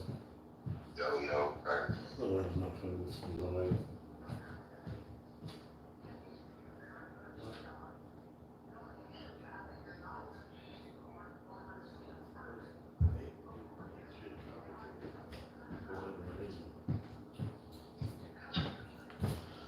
It's like, nigga, shit is mad simple.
You know Rich? Wheeler. Yeah. Yeah, I stayed at his sober living house for like 7 months. Oh, okay. Yeah, we hosted that. Hold me back. I gotta go back to class. First, we're doing a Christmas drive to get Christmas toys for kids and things like that. Yeah, we hosted the event at Southland Christian Church. Somebody have their hand raised up here? Hey. Oh no, I'm sorry. I was just wondering, since we took the break so late today, we're still having lunch at 12, right? That's right. Yep. Okay. Hey, Eric, I was just wondering if you, do you recognize me at all from Recovery Works Georgetown? Man, we've seen 6,000 people from there. I'm sorry. It's hard to keep track of everybody. All right, guys. So this core, so we're in core 3 now, and the reason that we waited to take the break a little later than normal is to get through that. We were almost at the end of that core and wanted to take a more natural break in between the cores. So what this core is going to cover is we're going to go through the history of mental health in the beginning of this course. So we're going to look at what things were like in the 19th century, up through the 20th century, and then kind of bring it current today. And the reason that this is important as it pertains to the work that we're going to be doing and why it's pertinent to the work that we're going to be doing, why the state included it in the training, is due to the fact that peer support only came about once a change in thinking occurred about what was possible for individuals with a mental health diagnosis in their lives. So we're going to see a big difference in the thinking towards the beginning of what we're going to cover today, and in the late 19th century, going into the majority of the 20th century, actually. And you're going to see a lot of old ideas about how to treat individuals with a mental health diagnosis, what was possible for those individuals once they achieve wellness in their lives. So up until now, to where these ideas started to change. The only reason a position like peer support exists is because those beliefs started to change. And then towards the end of this course, what we're going to be getting into is the stages of change in an individual's life. So from when somebody first arrives at a place where they may not even see that they really have a problem, up until the time where they start to achieve wellness. And we're going to go through different scenarios, or we're going to go through those scenarios and stages. And the reason that this is important and the reason that this is included is because how many of you all have been in recovery and had maybe some literature that kind of guided you through that? Let's say, for instance, maybe a basic text or a big book, or maybe even the Bible or something to that effect. How many of you all have had something like that included in your journey? Have any of you guys read something maybe when you were early on in your recovery process and it spoke one thing to you, and then you read it later on and then it spoke something entirely different to you? Anybody experienced that before? Okay, yeah. So the reason that this occurs is because we have experiences, right? We have different experiences. We learn things. There's a maturation process that goes on. So as a result, so by the same token, understanding where someone is at in the stages of recovery, we're understanding where an individual is, what stage they're in, what the information that we provide to them is going to resonate with them differently depending upon where they're at in that process. Would you guys agree that you heard some things maybe early on that you didn't really understand, but then later on somebody may say the same thing to you, but man, I get that, I understand that now, right? So absolutely. So understanding it, for me to be as effective as possible, I need to understand where my client is in their recovery process, to where I can articulate things to them as effectively as possible. And so that's what the last part's gonna cover. So the first little section here, and we will probably get to this will just bring us up to the lunch break. But we're going to watch 2 videos early on about the late 19th century going into the 20th century, and then The second video is going to be right around the 1960s, and it's going to depict, one of them is going to depict like the entire scenario of mental health treatment in different facilities. And then the second video is going to go into specifically one individual and their treatment. And we're going to be able to see the things I want you guys to watch for in this first video is be listening and watching for how things are different now as compared to then. And then maybe there's some similarities between those two times, right? Maybe there's some things that still, some ideas that still persist today that was relevant then. I also want you guys to pay attention to language. How are they speaking about individuals? What terminology are they using? Because you're going to see a difference in that as well.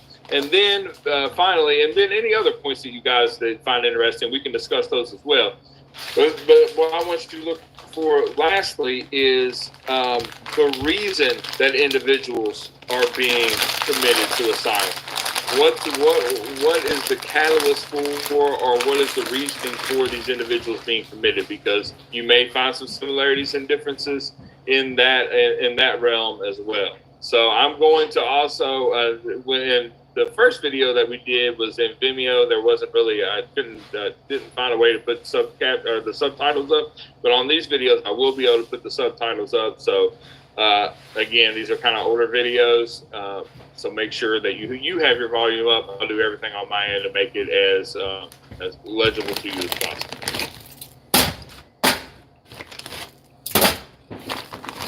Come in. Not that I know of. Who's Chris? Oh yeah, Chris. You're all right. Nah, he ain't here. He's gone. What is lunacy? What is insanity?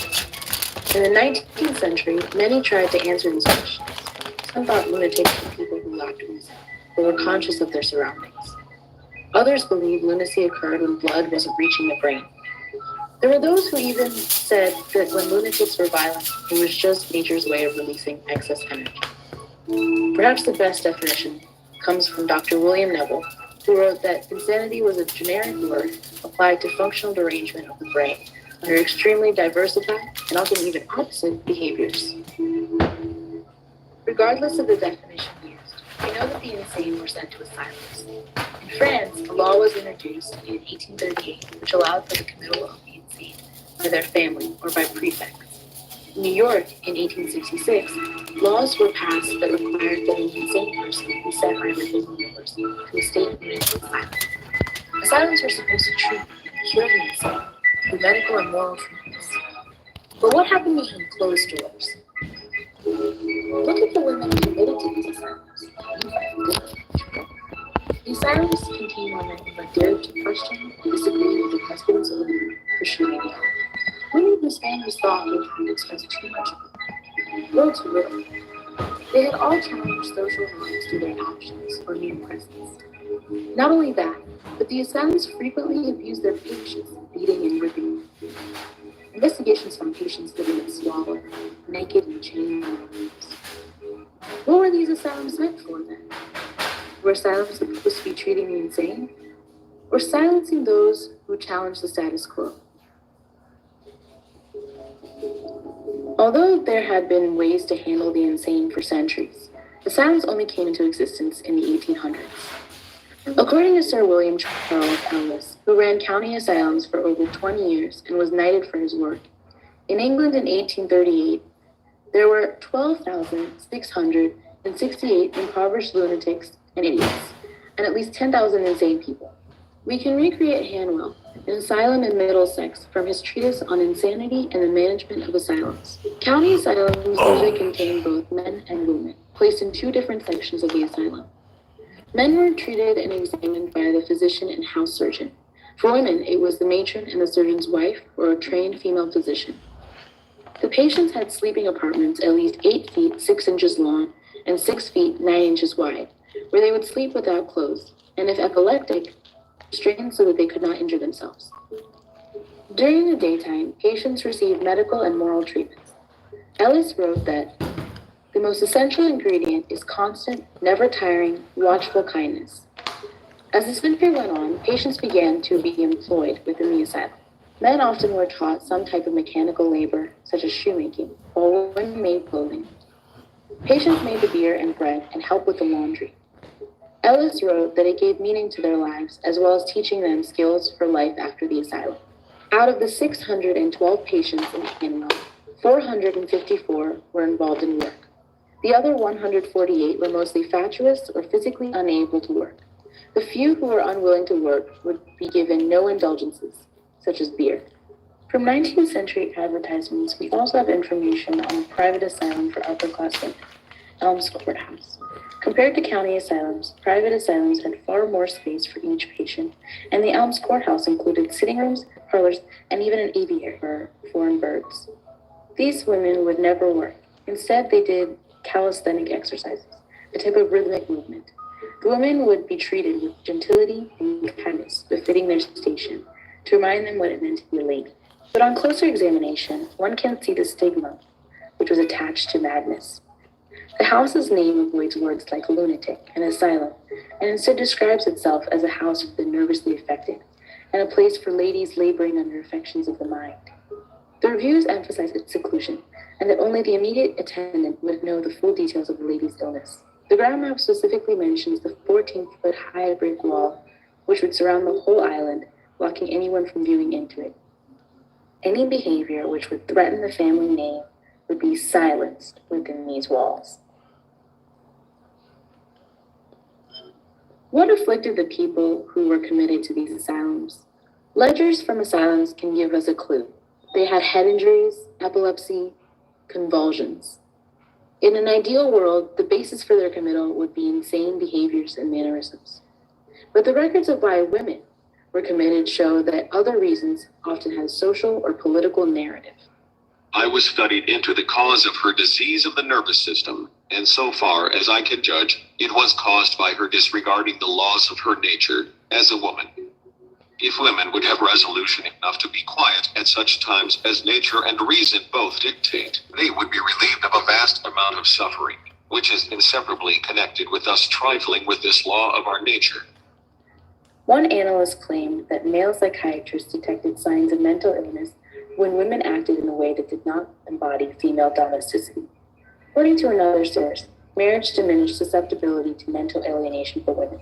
In 19th century France, the bourgeois feared women rejecting the secular and religious values of society. Women who criticized political men would be committed. The medical term for this was politicomania. There were also many instances in which female anatomy and sexuality were used to commit women to lunatic asylums. For example, Dr. Neville believed that women were suppression of particular values in relation to that of female organs. He even noted that it was maternal womb that caused mania and imbecility. In fact, the womb was very important in discussing female insanity. Some people thought that women were taken over by their devouring womb, which destroyed their mental health. So there was a general consensus that women had powerful nervous systems, uteri. Even masturbation was considered more alarming than men. In fact, prostitution was linked to sodomy. In this way, female sexuality was thus silenced. It was socially controlled. These reasons show that often women were at the mercy of social norms. Defiance of these social norms led to the committal of normal women into insane asylums.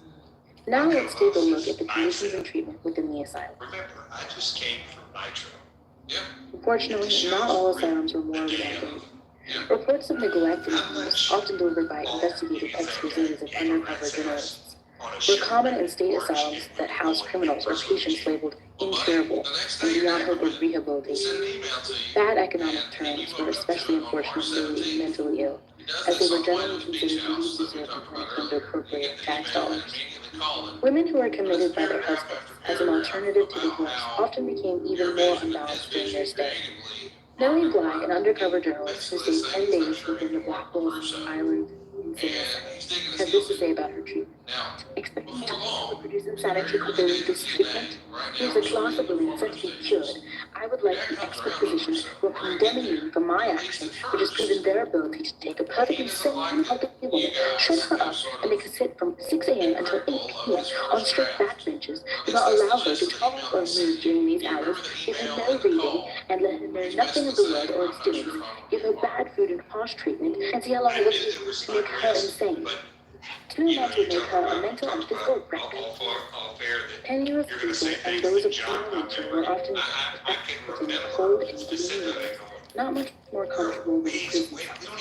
His damp conditions were generally overcrowded, conducive to the rampant spread of disease. Heavy metal chains and iron cages were used to restrain easily excited patients, and if they were given beds, they were typically needed as animal care, infested with bugs and body mice. The male staff members of asylums were chosen for brute strength and often had no medical knowledge. Patients who misbehaved or grew rowdy were quickly partially restrained. Patients were roughed, strapped to restricted wooden chairs, placed in straitjackets, chained to walls and each other, and often beaten or lashed. To many, the purpose of an asylum was to confine and conceal the insane, to protect their friends and families from the inconvenient embarrassment of their mental despair. According to Dr. William Brown, a well-published American psychiatrist, regarded as wild beasts, all maniacs were indiscriminately treated as such. Nay, the imprisoned tiger enjoys milder fate, for his keepers have a future state as health and preservation. Instead, incurable patients were constrained without treatment or happiness, terrified, beaten, or garbage and beaten, and gagged, verbally abused, and taunted by nurses. Female patients were more likely than male patients to refuse food, and were commonly forced to eat. Reports tell gruesome tales of spoon handles being used to pry a bound woman's throat open, teeth broken or pulled out to better facilitate food, and the head pried backwards to such a dangerous angle that the vertebrae was often dislocated. In an 1812 report, a surgeon visiting a private New York asylum declared that he had seen a harmless woman patient locked down with a wooden crib and horsewhip, and he had seen her blood flow in rivers. He also reported that female patients were at the mercy of their keeper's lust, as male attendants all had to the men's bedrooms. The treatment of the mentally disabled certainly varied from asylum to asylum, and factors such as class and gender greatly impacted these variations. Public asylums were government-funded and housed the poorest members of society, and thus often the poorest living conditions. Private asylums were a toss-up. Some were targeted at the upper class and built to act as gentle retreats for rehabilitation, while other private asylums sought to maximize profit and operated without having to meet the already low standards of the government. Undoubtedly, many asylums treated the poorest and lowest in society as worse than animals. In the 19th century, the central question was this: were asylums used to help the mentally ill, or did they shield the status quo from dissenters? The controversy that surrounded 19th century mental asylums, whether they were there to help patients or to confine and conceal them from public view, led to their deinstitutionalization by the 1940s. Initially, this may be seen as fortunate, especially when we take into account the terrible conditions and abuse that mental patients were forced to endure within these hospitals. Yet this development left a gaping vacuum within our post-World War society as population rapidly increased without any designated framework for the care of the mentally ill. In our reluctance to reinstate a modified asylum system, which bears a shockingly heavy negative connotation, we have abandoned our mentally ill to either life in prisons or the streets. All right, guys, so talk about it. Similarities and differences. What did you guys notice about the conditions, about the things that we had talked about being aware of through this video? They definitely had them separated by class. I mean, the people with the money, their conditions were a lot better than the other ones. They didn't make them ladies work like either did the other, but it seems like most of the women that were locked up there just went against the norm of what the men thought they should act back in those days. Not that they were necessarily having mental issues. It was just, like they were talking back and wanting to express their own opinions. Right. So the first point that you hit was there was a socioeconomic situation going on, right? So would you guys see that as something that's similar or different to today? I'm sorry. I think that it's similar today because if you have private insurance, you can, and you get, say you go to like a rehab center, a lot of those, are a lot nicer than say what DOC would send you to. For sure. And then the second point that you hit there was that, the treatment of women. And so a lot of the reasoning that they gave was that they would, they even coined the term political mania, when they went against the norms. And I think a lot of it was, and you also said freely expressing their opinions. Where did these ideas originate? Like that women should, be quiet, or that they should, where does this type of idea come from? Does it come from the mental health world? Usually religious Yes. views. Yeah. Ollie, thank you. I think it comes from whoever raises you. They give you like the general, like that's what you pick up. You know what you see, so. Okay. All right. Molly? Yeah, it goes back through history because the male has paid the patriarchy has always existed, and women were always treated as second-class citizens. The only thing women were good for were producing more humans. And so as we went through history, the patriarchy is still there, and it even exists today. I mean, the patriarchy is still there. You do what the man says. And any woman that went, they ended up in the insane asylum. Nowadays, though, you aren't allowed to tell a man no, and they're supposed to stop, but it's still a man's world. And those things also turned into political prisons. Because if you were trying to make changes in the hierarchy, or the good old boy system didn't want you doing it, whoop, you're nuts, and there you went. Right. So in its origins, I think there's a lot of holy books that give directions about women and their place and things of that nature. So this is a very old idea, right? And we live in a country today where women have more freedoms and more protections through law than just about any time in history. This is particularly true in my house anyway. And so what we're seeing there make sure everybody's on mute, please. What we're seeing there is very many different reasons for committal, and not just with the women, but we see it with the men too. So one of the things that they said is that when they ask the question, are they actually treating mental health patients, or are they protecting society from those that are a burden to that society? And so I think there was definitely some evidence of that in the video. I would ask you guys this: is that similar or different than today? It is ostensibly different, but there are still loopholes where things can happen that are unjust to the extreme. You can still get someone committed. For example, I'm just going to use the first thing that comes to my mind, Casey law.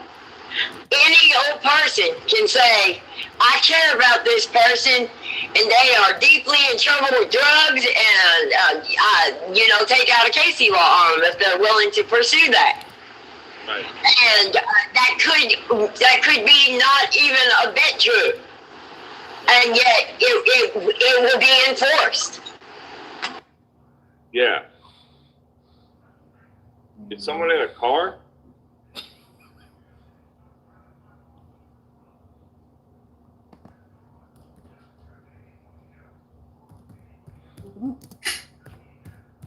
Okay. At any rate, yeah. So there's a lot of individuals today that still kind of there's a lot of ideas, and we live in a different time too, right? So it goes to say that there are definitely situations where both people are in the house that are working. There's people that don't know how to treat individuals, and sometimes they do get pushed to the side. There's definitely things like the Casey's Law today, which, I mean, I think a lot of times does kind of start to encroach upon, constitutional rights and things like that. And, so there are definitely different reasons for, for committal. Now, when we go back into the video, we also see that we also see that there are situations there where individuals are being mistreated inside the walls. So let's talk a little bit about that. So once we get into the into the asylum, there's very harsh treatments. There's people being bound and things like that. I would like to ask you guys, do you think that this is all malicious? Do you think that that all of the treatment and things that we've seen there was all just people being like heinous and egregious? Or do you think that there may be another reason why that there were some archaic treatments or things that we see as archaic today going on there? Go ahead. Up in the, you got your hand up? I would say that it would be mainly fear of not only change, but of the outcome of what the person's doing and how they act. Just having somebody that has unpredictable behavior can cause a lot of fear, not only in like political people, but they're more afraid of what it's going to cause the reaction of society to do. Like it still happens today. They want to hide and remove people that cause chaos in society, because as a whole, we all react to it the same way most of the time, which causes a lot of problems within our society. So they want to hide any type of conflict or problem they have, especially if it's one specific person they can pluck out and, put behind walls. That way the rest of the group in the community doesn't respond the same way with the fear that they have. Right. So we see a lot of this, like with cancel culture and things of that nature. There's still individuals where, when you go against the grain in the same way that they were talking about, in the video, when you go against the grain, we're going to shut you up. They do the same thing with media platforms and everything. If people there's no room for dissenting view, right? There's no room for an individual that if you have an opinion that differs from ours, you're not going to, we're going to shut you up, right? But what about, so let me ask you guys this. Is there inside of the asylums, we have to understand and put this in proper context. We're talking about, 150 years ago to 100 years ago. We've made great advances scientifically. We understand the mind much better than we did now. Now, even if we go back, 50 years, 60 years, we were doing some operations on individuals and putting people through treatments that today we would never dream about, right? And I think so. We have to put that in context too. While there was definitely some heinous things going on, and there were some very bad things going on at that period, a lot of this come from ignorance. A lot of this came because we just didn't understand mental health. We didn't understand the brain. I mean, we're dealing with a time where we didn't know that we understood very little, and we still understand very little about the brain, even today. But we understood much less then. So as a result, you're seeing the kind of treatments and things like that. People didn't know what to do with individuals, right? And the same thing applied, let's look at, as they were talking about women, what are some events biologically that go on with a woman throughout the extent of her life that people around them may say, man, there's something going on with that person? Can anybody think of any instances here? Postpartum? Yeah. Postpartum depression. And menopause. Menopause. Yeah. So you wake up one day and there's a personality change, and people are like, "What is going on? We don't understand what's going on. We've known this person, and now they're completely different, right?" And not making excuses for any of the harsh treatment, any of the bad treatment, but looking at it from a scientific standpoint and trying to understand why it is that they took some of the measures that they took. We can definitely say that there were some things that they just didn't understand yet that we now understand that can kind of put this in context, right? What about the language they were using? I thought it was, they were calling them idiots and nervously affected, I guess is one of the idiot thing really surprised me though. Okay, all right. So yeah, let's talk about it. Pardon? All right. Well, let's talk about that. Yeah, for sure. And Mo, that's a good point. He said even today we call a doctor's office the work that they do a practice, right? Practicing medicine. We're still practicing medicine as they were practicing medicine then. You know, and the only difference between us then and them now is that we have way more information through scientific advance than they did, right? That's one of the main things here. And in modern medicine. Now, you know, a lot of people, especially in abstinence-based programs, they look down on medicine, but you know, for someone like, especially in the next video when we come back from lunch, you know, with somebody with schizophrenia that's seeing clowns, no amount of practicing spiritual principles is going to take that away. When there's a chemical imbalance in the brain, there's a chemical imbalance in the brain, right? And so definitely the point there. So lunatics and idiots, okay? So how many of you all think that this is just a obscene thing to call somebody and that they shouldn't have been using that terminology? Anybody? Okay, yeah. So what if I told you that these were actually diagnostic standards of the day? And that when they use these terms like lunacy and idiocy, it doesn't mean what it means. It didn't mean then what it means now, right? So in the same way, and I think somebody in the chat also said something about the term mental retardation. A perfectly acceptable term during its time. It was society that society that turned these terms into something derogative and negative, right? So, you know, they started using these as medical terms, as diagnostic standards, and then society started using these terms with a negative connotation, the same way they did the term retarded, you know, from the 50s and 60s up until the time when that became a language that we don't use. And it wasn't because of anything that changed in the mental health world or in the medical world. It's because of society using these terms with a negative connotation, right? So we see progress. I'm sure there's terms that we use today that you know, 20, 30 years from now, people are going to be like, I can't believe they used to call people that, right? Because society's going to change the terminology. It's going to change the meaning of it and all this kind of stuff. So we can see. Think about this, guys. How far are we from the ideas? Well, and here's another thing we need to point out before we break.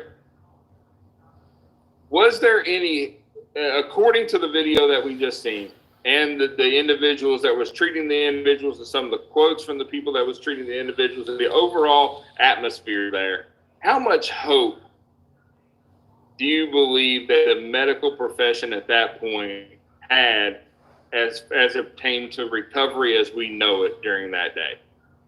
Would you, if you gave it a percentage, would it be like 0? Yeah, I don't think they had any hope. I think that's why they've done a lot of experimentation, because that's just my belief, is that they figured they can't hurt them any worse because they're not ever going to get better. So let's try some stuff and see what happens. There was a hopeless, helpless feeling. And there was no motivation for them to help somebody get better, because the families wanted their people locked away and removed from society, because there was such a stigma attached to it that it was a tremendous embarrassment to the family. Yeah, nobody, you know, families and doctors alike, no one knew what they were dealing with or how to deal with it, for sure. So think about this. So if we were that far away from, in the medical profession, people thinking, hey, these individuals can recover, how far were we away from the idea that these individuals that they were treating could actually come back in and play an integral and significant role in coming back into the field and making a difference in people's lives? We were light years away from that idea, right? So we can kind of set the stage about where we were at before we go to lunch during this period, okay? All right, guys, what? Okay, it's we'll come back here at 1:15, guys. 1:15. So enjoy your lunch, and we'll be back at 1:15. Thanks, guys. valuable lesson in life. No matter how fast somebody around you is moving, if you do this shit on your own pace with an adequate motive, you kill shit all the time. I'm telling you. See this man right here?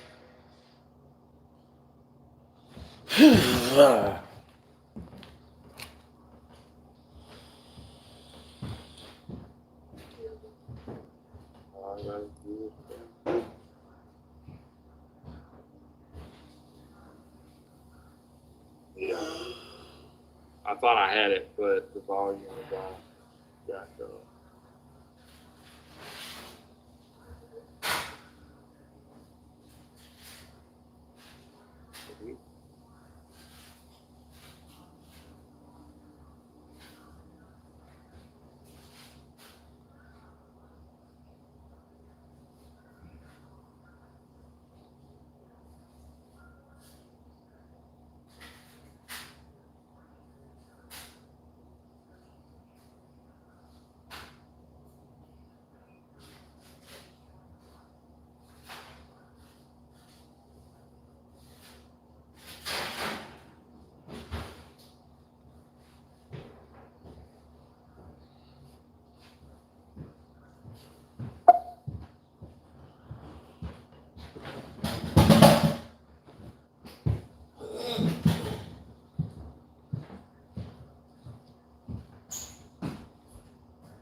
No.